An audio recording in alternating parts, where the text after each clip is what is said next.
Every huge building is built from a single cornerstone. Every long journey starts with a single step. DMET alumni, an unbreakable chain with many successful hands, attained milestones by being the sculptors of the present-day maritime sector. Such a huge success story cannot be created all of a sudden. It has a hard-working history. Remembering the past is always a catalyst to aspire the magnificent future. The story of the ocean starts with a single drop. Many drops became the clusters of water. It then became the backwaters, and many backwaters came together to form lagoons. And then seas were created. Many seas collectively created oceans. Oceans, these massive water bodies, spread across the world beyond the horizon, have always been a mystery. Continents drifted apart like strangers in it. But with the emergence of human beings, different cultures developed across the world. For generations, several attempts were made to conquer the borders set by these oceans. Several types of floating structures were made. After Noah's Ark, the Egyptian dhows, Roman triremes, Spanish galleons, clipper ships, paddle streamers, steamships, and eventually the modern ships came. Continents got connected and more than 90% of the trade took place through the seas. More and more sea routes got opened. Shipping became the backbone of world trade. Modern ships run on technology. The revolutionary invention of the internal combustion engine was the beginning of it. In search of better speed and efficiency, technology improvised. While crossing the vast oceans in the worst of conditions, ships have to generate her own power for running hundreds of systems without break, make food and fresh water for the entire crew, process the entire waste on board including gases which can generate environmental hazards, take care of life-saving and firefighting situations, etc. Whether it is diesel or heavy fuel engines, electric or jet propulsion, or even steam or gas turbines, dedicated, hard-working and versatile engineers are required to meet the high-tech and challenging requirements of a ship's engine room. They set new working and living standards incomparable to any other society. They are known as marine engineers, one of the most demanded and highly paid professional communities in the maritime world. The First and Second World Wars witnessed technological revolution in marine engineering. Many universities started marine engineering training and research centers all over the world. As the second most populated country in the world, with a coastline of over 7,500 kilometers, maritime training became an integral part of Indian shipping before independence. The first Indian-owned vessel, SS Loyalty of Scindia Steam Navigation Company, sailed out to the Bombay harbour for London on the 5th of April 1919. The master and the other officers were British. Maritime training in India had its formal beginning in 1927. On board the training ship Dufferin with around 50 cadets. In 1935, training of engineering cadets also commenced on the Dufferin, with each batch consisting of 25 nautical and 25 engineering cadets. At least 8 of the Dufferin's first graduates rose to become admirals. In 1947, the newly independent country foresaw the need for an up-to-date and modern merchant marine. The Directorate of the Marine Engineering Training, DMET, commenced operations on the 10th of August 1949 in the temporary facilities of Bori Bandar in Bombay and Gorakhchand Road in Park Circus, Calcutta, with a total intake of 50 students, 20 at Bombay and 30 at Calcutta. Under Ministry of Shipping, Government of India, the institute finally moved to new facilities in Taratala Road and Lower Parel in 1953. The new building in Calcutta was formally inaugurated as the Marine Engineering College on December 14, 1953 by the then Prime Minister Jawaharlal Nehru.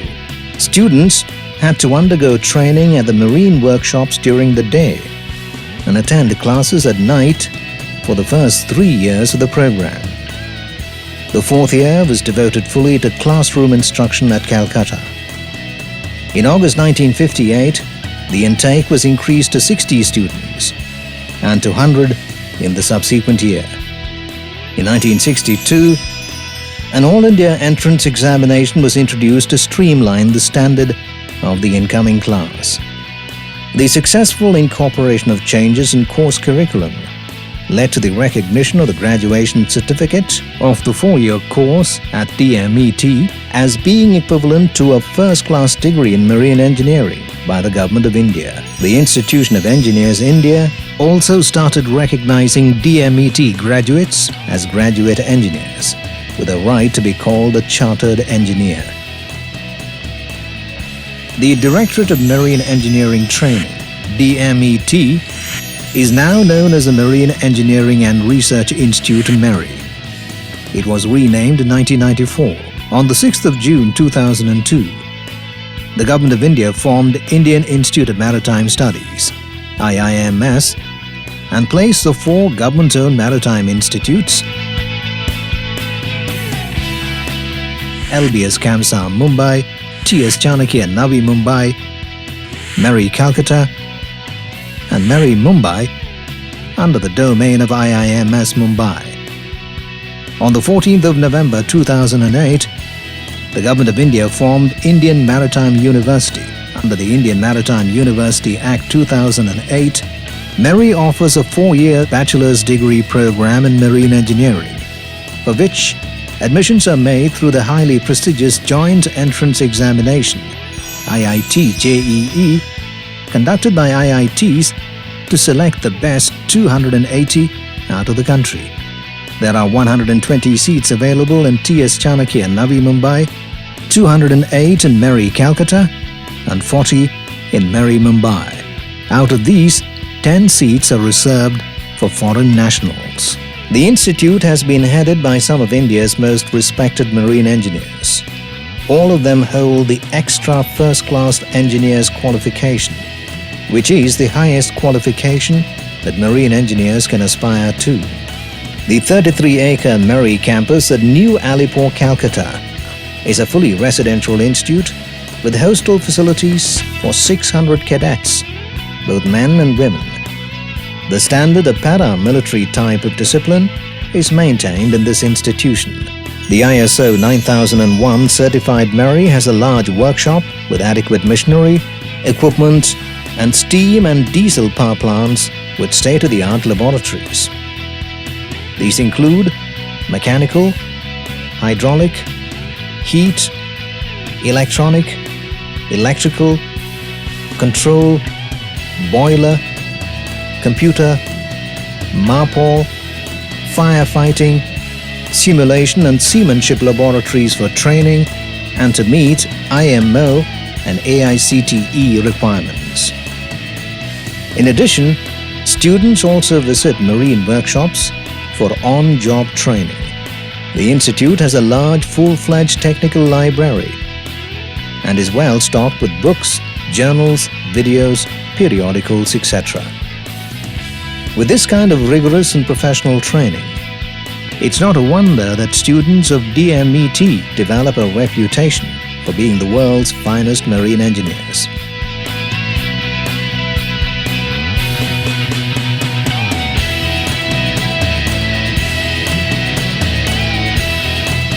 It is no coincidence that almost every major shipping company in the world has at least one DMETN in its onshore management personnel or floating staff.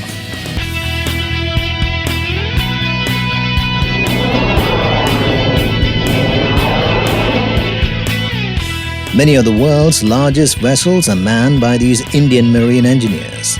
The star of DMET graduates has continued to rise as they build up a formidable reputation for quality engineering skills. Many DMET graduates go on to found marine engineering workshops, successful companies, maritime training institutes, develop surveying standards, and of late, make the transition to the new economy by pursuing successful careers in management. The DMET alumni has got several chapters worldwide.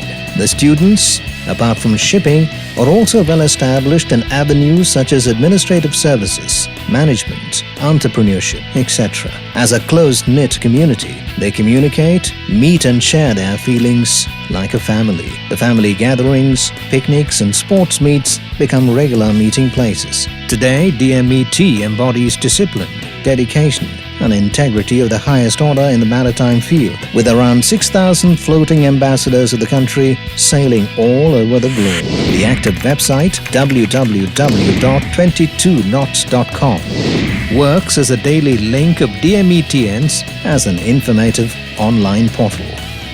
After more than 50 years since her inception, the Marine Engineering and Research Institute, MARI, is regarded as one of the most acclaimed marine institutes in the world.